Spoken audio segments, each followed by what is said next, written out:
Election या selection, आइए जानते हैं आम जनता से। अरे भैया, इलेक्शन तो आते जाते रहेंगे, पर विकास कहाँ है?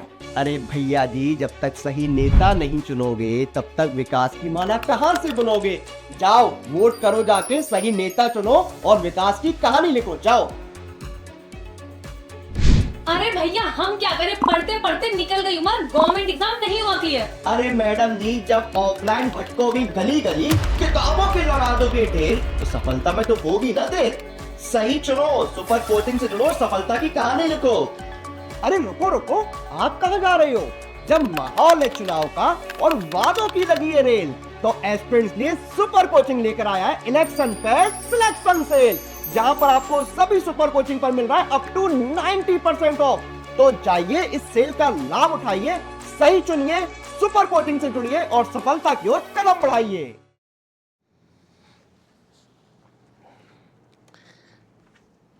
Okay, hi everyone, welcome to text book super coaching platform. तो कैसे हैं आप सभी एस्पिरेंट? उम्मीद करता हूँ कि आप लोग ठीक होगे और अपनी प्रिपरेशन को काफ़ी अच्छे से कर रहोगे। तो गाइज, आज का जो टॉपिक है बहुत ज़्यादा इम्पॉर्टेंट है। बहुत ज़्यादा कमेंट्स, बार बार आपके मैसेज मुझे आते हैं कि सर हमारा जो कुछ मार्क्स से दिसंबर 23 के अंदर रिजल्ट रह गया है, किसी का जीआरएफ रह गया है, किसी का एलएस रह गया है, कुछ मार्क्स की वजह से, कुछ पॉइंट की वजह से। तो उन्हें क्या क्या चीज़ें ध्यान में रखनी चाहिए, क्योंकि अभी आपके पास 2 महीने से भी कम का समय बाकी है। और इस 2 महीने के अंदर और इस 2 महीने से कम के समय के अंदर आपको क्या क्या पॉइंट्स को ध्यान में रखना है, आज के सेशन में देखेंगे। तो जिन लोगों ने दिसंबर 23 एग्जामिनेशन को क्वालिफाइड नहीं किया है, कुछ रीज़न की वजह से, कुछ सिली मिस्टेक्स की वजह से, अब उन्हें क्या पॉइंट्स को ध्यान में रखना है, क्या चीज़ों को ध्यान में रखना है, जिससे वो आने वाले एग्जामिनेशन में अच्छा परफॉर्म कर पाए और गुड रैंक के साथ जीआरएफ निकाल पाए। तो चलिए देखते हैं बच्चों। यहाँ पे आपको इस सेशन की पीडीएफ मिल जाएगी। जो भी डेली सेशन होते हैं, मास्टर क्लास होती है, उनकी पीडीएफ इस टेलीग्राम के ऊपर आपको मिलेंगी। तो आपको ज़रूर नदीम सर टेक्स्ट बुक को ज्वाइन करना है। चलिए एक छोटा सा थॉट के साथ इस सेशन को स्टार्ट करेंगे। Exam are not about who is the best ना, but about who can handle pressure the best. तो यानी एग्जाम हॉल के अंदर मेनली होता है कि आप एग्जाम हॉल के अंदर ये नहीं कि आपने किस टाइप से एग्जाम को दे रहे हैं ना, उस वहाँ पे जो प्रेशर होता है आपका, उसको कैसे आप हैंडल कर रहे हो। क्योंकि बहुत सारे एस्पिरेंट पढ़ाई तो करते हैं, सारे एस्पिरेंट पढ़ाई करते हैं। जैसे कि मान के चलो कि 55,000 स्टूडेंट्स अपीयर कर रहे हैं सीएसआर नेट केमिकल साइंस के अंदर, तो उसमें से 40,000 प्लस एस्पिरेंट तो पढ़ाई करके ही जाती होगी। ऐसा तो नहीं है कि वो सिर्फ नींद में से उठ के चले जाएंगे। बट वो एग्जाम हॉल में जो उनसे सिली मिस्टेक्स होती है ना, वो वहीं पर गलती करते हैं। बहुत सारे एस्पिरेंट पढ़ने के टाइम गलती नहीं करते, पढ़ने के टाइम बहुत अच्छे से आंसर करते हैं, सारी चीज़ें उनकी सही आती है, पीवाईक्यूज अच्छे से लगा लेते हैं, सारी चीज़ें एकदम बढ़िया होती है। बट जो एग्ज़ाम हॉल के अंदर वो जो प्रेशर होता है आपका, उस प्रेशर को वो सही से झेल नहीं पाते हैं, वही उसको मेंटेन नहीं कर पाते, उसको मैनेज नहीं कर पाते हैं। तो उसकी प्रैक्टिस अभी से करनी पड़ेगी। बहुत सारे स्टूडेंट क्या करते हैं कि एग्ज़ाम आया उसके 10 दिन पहले ही हम उस एग्ज़ाम हॉल के अंदर बैठने की प्रैक्टिस करेंगे, है ना। उसी टाइम से इन्वायरमेंट अपने घर के अंदर क्रिएट करेंगे, लाइब्रेरी के अंदर क्रिएट करेंगे। वो 10 दिन में करते हैं। बट मैं उनका कहता हूँ कि अभी से क्यों नहीं, आज से ही क्यों नहीं, है ना। आज का काम कल पे नहीं टालना है।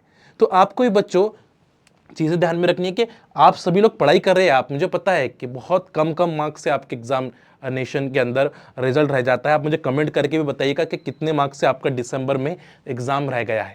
ठीक है, कमेंट करके ज़रूर बताइएगा।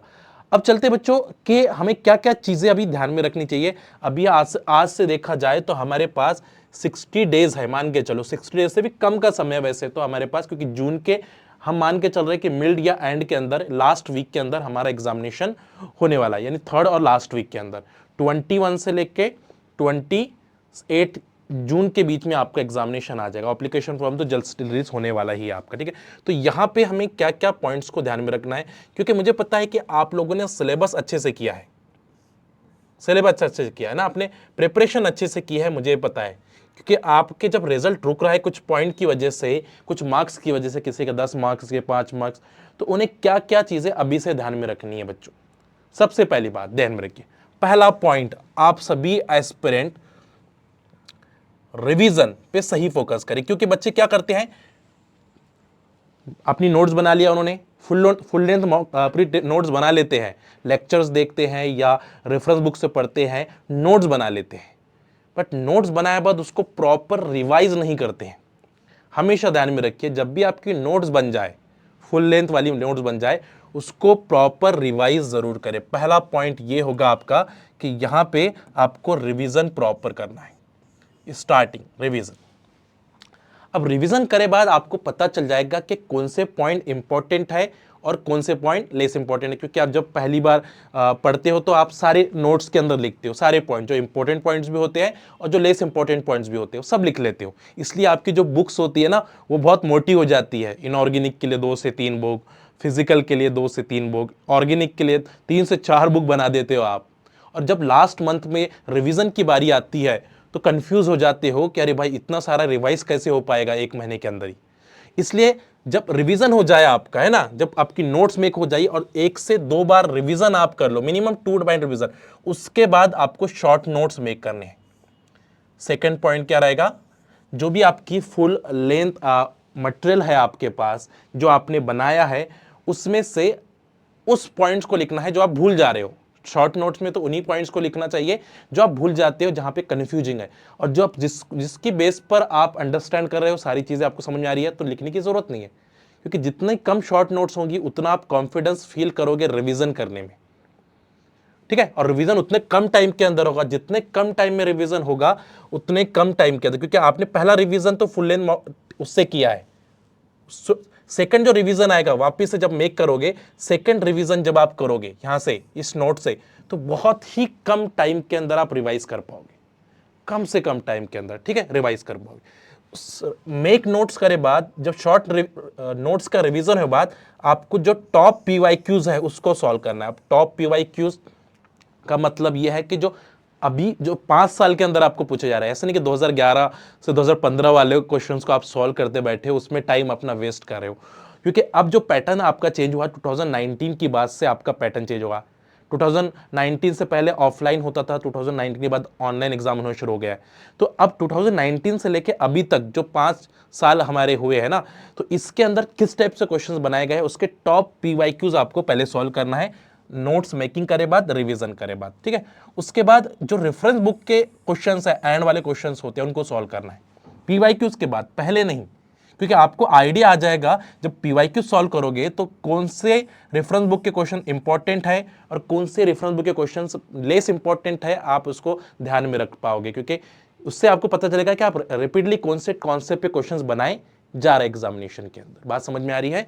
तो रेफरेंस बुक क्वेश्चंस, और रेफरेंस बुक क्वेश्चंस के बाद आप जो हमारे वाईटी के ऊपर मैराथन सेशन चल रहे हैं, तो इस मैराथन सेशन में आके आप प्रॉपर एक बार और रिवाइज कर सकते हो। 1 शॉट रिवीजन के बाद एक बार आप और रिवाइज कर सकते हो प्रॉपर मैनर में, ठीक है। तो ये 5 पॉइंट आप करने, पहला पॉइंट, सेकंड पॉइंट, ये थर्ड पॉइंट है आपका, ये फोर्थ पॉइंट है, और ये फिफ्थ पॉइंट। ये 5 पॉइंट, ज्यादा नहीं। देखो, जितना ज्यादा स्पेसिफिक रहोगे उतना ज्यादा मेजर प्रोडक्ट आपको मिलेगा, और जितना ज्यादा आप रैंडमली पढ़ोगे, ये भी पढ़ लेता हूँ, वो भी पढ़ लेता हूँ, इसको भी कंप्लीट कर लेता हूँ, तो फिर आप कंफ्यूज हो जाओगे, आपके अंदर वो कॉन्फिडेंस बिल्ड नहीं हो पाएगा, ठीक है। अब बहुत सारे एस्पिरेंट है जो ये चीज़ें प्रॉपर मैनर में नहीं कर पाते हैं, तो मैं उनको सजेस्ट करूंगा कि भाई बूस्टर कोर्स जरूर ज्वाइन कर लीजिए।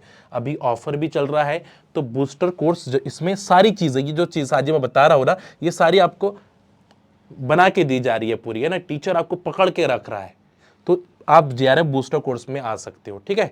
सेकेंड है बच्चों कि ये सारी चीज़ें हुए बाद आपको ध्यान में रखिए, स्टार्टिंग से मैंने इसको पहले क्यों लिखा है, बिलीव योर सेल्फ, क्योंकि जब भी आप प्रिपरेशन कर रहे हो, चाहे आपके पास कितना भी टाइम बाकी हो, ठीक है, नहीं तो बहुत सारे एस्पिरेंट तो 6 महीने में अपने आप पे भरोसा नहीं कर पाते हैं। मैं कह रहा हूं कि सबसे पहला पॉइंट आपको है कि अपने आप पर ट्रस्ट करना है, अपनी प्रिपरेशन पे ट्रस्ट करना है, खुद के माइंड पर ट्रस्ट करना है कि आपने जो पढ़ा है उसको रिकॉल होगा आपके एग्जामिनेशन में। बहुत सारे एस्पिरेंट ये दिमाग में होगा कि मुझे रिकॉल होगा क्या नहीं होगा एग्जाम हॉल के अंदर, मुझसे अप्लाई होगा। बिल्कुल होगा बच्चों, डोंट वेरी, ठीक है। उसके बाद टाइम मैनेजमेंट के लिए आपको क्या करना है बच्चों, एक तो होता है कि प्रिपरेशन का टाइम मैनेजमेंट, और दूसरा होता है एग्जाम हॉल का टाइम मैनेजमेंट। चलो, प्रिपरेशन के टाइम के अंदर आपने आगे पीछे कर भी लिया तो चलेगा, किसी दिन ज्यादा किसी दिन कम पढ़ लिया भी तो चलेगा, बट एग्जाम हॉल का जो टाइम मैनेजमेंट है वो सबसे इंपॉर्टेंट है, क्योंकि उस 3 घंटे में जिसने खेल लिया सारी चीज़ें, उसका रिजल्ट लग जाता है, उसका रिजल्ट लग जाता है। तो रिजल्ट आपको मॉक टेस्ट से ही लगेगा। जो अच्छे से सीरियस के साथ, कंसिस्टेंसी के साथ मॉक टेस्ट देगा बच्चों, उसका रिजल्ट लग जाएगा, उसका रिजल्ट लग जाएगा। तो ये 3 पॉइंट जो अलग से मैंने लिखा है, ये सबसे इंपॉर्टेंट है। मैं ज़्यादा आपको कंफ्यूजन में नहीं डालना चाहता कि बहुत सारे पॉइंट्स लिखकर आपको कंफ्यूजन। पहला है कि प्रिपरेशन के टाइम इन चीज़ों को ध्यान में रखें और उसके साथ साथ खुद पर बिलीव रखें, सबसे पहला पॉइंट है। उसके बाद टाइम मैनेजमेंट करते रहें, एक तो प्रिपरेशन का और दूसरा एग्जाम हॉल का, है ना। हर अभी जैसे कि आपके पास मान के चलो 2 महीने से कम का समय है, तो टारगेट करो कि मिनिमम 5 मॉक टेस्ट हमें देने हैं। हर 10 दिन में आपको एक मॉक टेस्ट देना है, एक टारगेट लेके चलना है कि 10 दिन हो जाएंगे एक मॉक टेस्ट, उसके बाद 10 दिन एक मॉक टेस्ट, फिर एक 10 दिन मॉक टेस्ट, यानी कम से कम आपके मिनिमम 5 मॉक टेस्ट होना। उससे ज़्यादा दिए तो सबसे बेस्ट। जिससे क्या होगा बच्चों, आपका एग्जाम हॉल के अंदर जो डर था आपका, है ना, वो निकल जाएगा। एग्जाम हॉल के अंदर जो बैठने का डर है ना, वो प्रेशर जो होता है वो निकल जाता है और आप बिंदास एग्जाम हॉल में जाके पेपर सॉल्व करते हो, क्योंकि आपके दिमाग में वो चीज़ नहीं होती है ना। मतलब ना फर्स्ट टाइम मुलाकात, फर्स्ट मुलाकात जो होती है, धड़कनें तेज़ हो जाती है। पहली मुलाकात, पहली नज़र, है ना, पहली नज़र, पहली मुलाकात, उसमें धड़कनें तेज़ हो जाती है। जब एग्ज़ाम का पेपर आता है तो धड़कनें तेज़ हो जाती है, पहली नज़र वाला है। तो उसको रिमूव करने के लिए आपको मॉक टेस्ट देना पड़ेगा, मॉक टेस्ट देना पड़ेगा। तो इन चीज़ों को आपको फॉलो करो। ये बहुत ही इंपॉर्टेंट, मैंने स्पेसिफिक करके लाया। पूरा अपना 7 to 8 ईयर का एक्सपीरियंस मैं आपके साथ इस 4 से 5 पॉइंट के अंदर मैंने शेयर किया है, ठीक है। तो ज़रूर इस चीज़ को ध्यान में रखिए। ठीक है, टेस्ट सीरीज सबके पास होनी चाहिए। तो टेक्स्ट बुक की टेस्ट सीरीज आपको मिल रही है 400 समथिंग रुपीज़ की, आपको मिल रही है 400 रुपीज़ समथिंग की मिल रही है, ज़रूर ले लीजिए। जिसमें मॉक टेस्ट भी है, टॉपिक वाइज टेस्ट भी है, PYQs भी है, उसके सॉल्यूशंस भी है साथ साथ में, है ना, सॉल्यूशंस भी है, तो ज़रूर ले लीजिएगा। सेकेंड बात है बच्चों कि जो लोग JRF बूस्टर कोर्स में इनरोल करना चाहते हैं, उनके लिए भी एक अच्छी अपॉर्चुनिटी है। आज वो चीज़ लेकर आया हूँ। क्वेश्चन ऑफ द डे आज का ये क्वेश्चन है। मैं चाह रहा था कि चलो आज मैंने जनरेट टॉपिक भी लाया हूँ, है ना, बट मैं चाहता कि आप आज भी प्रिपरेशन करो, इस लेक्चर के अंदर भी आप प्रिपरेशन करो। तो आज का क्वेश्चन ऑफ द डे है आपका ये, आपको बताना है कि इसमें से which option is the correct. ऑर्गेनोमेटली का एक अच्छा क्वेश्चन है, तो आप ज़रूर अप्लाई करिएगा और कमेंट बॉक्स में मुझे बताइएगा कि इसका क्या आंसर आने वाला है। सेकंड है कि एक ऑफर चल रहा है एस्पिरेंट के लिए, फ्यूचर केमिस्ट के लिए, कि जो इलेक्शन का सिलेक्शन, बिकॉज आपको पता है कि इलेक्शन आने वाले हैं और ये मंथ में इलेक्शन ही चल रहे हैं हमारे, ठीक है। तो उसके लिए आप लोगों ने इस कोड को यूज़ कर लेना, तो और आपकी फ़ीस कम हो जाएगी। NADEEM, अगर आप ये कोड यूज़ करते हो तो बच्चों और फीस आपकी कम हो जाती है, तो ज़रूर यूज़ कर लीजिए। यहाँ पे आपको JRF बूस्टर के साथ achievers batch, foundation course, test series, सारा कुछ एक ही इसमें मिल जाएगा, सारा कुछ आपको एक ही इसमें मिल जाएगा। तो जाके ज़रूर अवेल करिएगा, कोड ये डाल दीजिएगा और इससे भी कम फीस के अंदर आपका क्या हो जाएगा, इस JRF बूस्टर, अचीवर्स बैच, सब सारी चीज़ें आपको मिल जाएंगी। फ्री पास प्रो मिल जाएगा, यानी टेस्ट सीरीज, सारी चीज़ें, बुक्स भी मिलने वाली है साथ में। जो बुक्स है बच्चों, वो बुक्स भी आपको मिल रही है, बुक्स भी आपको मिल रही है। तो सारी चीज़ें आपको इतने प्राइस के अंदर मिल जाएंगी, ठीक है। तो इस टेलीग्राम चैनल को ज़रूर ज्वाइन कर लीजिएगा बच्चों, जिससे आपको डेली सेशन की PDF मिलती रहे, नदीम सर टेक्स्ट बुक। तो मैं उम्मीद करता हूँ कि बच्चों आपको ये सेशंस हेल्पफुल रहा होगा, ठीक है। ये डेली सेशन के टाइमिंग को नोट कर लीजिएगा, चैनल को सब्सक्राइब कर दीजिएगा, ताकि जो इंपॉर्टेंट नोटिफिकेशन है वो आप तक सही से पहुंच पाए, ठीक है। सेकंड इन्फॉर्मेशन है बच्चों, 26 अप्रैल को 8 AM से लेकर रात के 12 बजे से पहले तक आप ये स्कॉलरशिप टेस्ट दे सकते हो, और यहाँ पे आप अप टू 90% स्कॉलरशिप भी ले सकते हो, जिसमें आपको JRF बूस्टर कोर्स भी मिलेगा, है ना, अचीवर्स बैच भी मिलेगी, टेस्ट सीरीज, सारी चीज़ें मिल सकती है। तो इस टेस्ट को भी ज़रूर दीजिएगा, जिससे आपको ज़्यादा से ज़्यादा बेनिफिट मिल पाए। चलिए, मैं उम्मीद करता हूँ कि ये सेशन आप सभी एस्पिरेंट के लिए हेल्पफुल रहा है। मिलते हैं नेक्स्ट सेशन में। कोई भी आपके डाउट्स है तो कमेंट बॉक्स में ज़रूर पुट करें, हम आपकी हेल्प करने के लिए रेडी है बच्चों। हम बैठे हैं, जो भी चीज़ आपके दिमाग में आ रही है, मुझे पता है कि इस टाइम सबसे ज़्यादा मोटिवेटेड आपको रहना है, डाइवर्ट नहीं होना, कंफ्यूज नहीं होना है ना, डिस्ट्रैक्शन से दूर रहना है। बहुत सारे लोग आपको डिस्ट्रैक्ट भी करेंगे, तो अपने आप को मोटिवेट रखिए। सबसे ज़्यादा 20% आपका जो मार्क इंक्रीज होते हैं वो आपके सेल्फ बिलीव की वजह से होते हैं, डिस्ट्रैक्शन नहीं होने की वजह से होते हैं, है ना। और अगर आप डिस्ट्रैक्ट हो गए, आपको खुद पर भरोसा नहीं रहा, डाउट हो गया, तो आपका रिजल्ट आते आते फिर वो आप कहीं ना कहीं आप नियर अबाउट पहुँच के फिर फंस जाते हो। पहुंच तो जाती हो बट नियर अबाउट वहाँ पर जाके फंस जाती हो, क्योंकि आपको डाउट हो जाती है कुछ क्वेश्चंस में और उस क्वेश्चन को आप अटेम्प्ट नहीं कर पाते हो। ठीक है, तो इसलिए सेल्फ बिलीव रखिए, ज़रूर आपका रिजल्ट लगेगा। इस जून 24 एग्जामिनेशन में मैं दुआ करूँगा कि आपका रिजल्ट लग जाए और आप JRF के साथ अच्छी रैंक लेकर आए बच्चों। चलिए मिलते हैं नेक्स्ट सेशन में। Thank you so much, bye bye.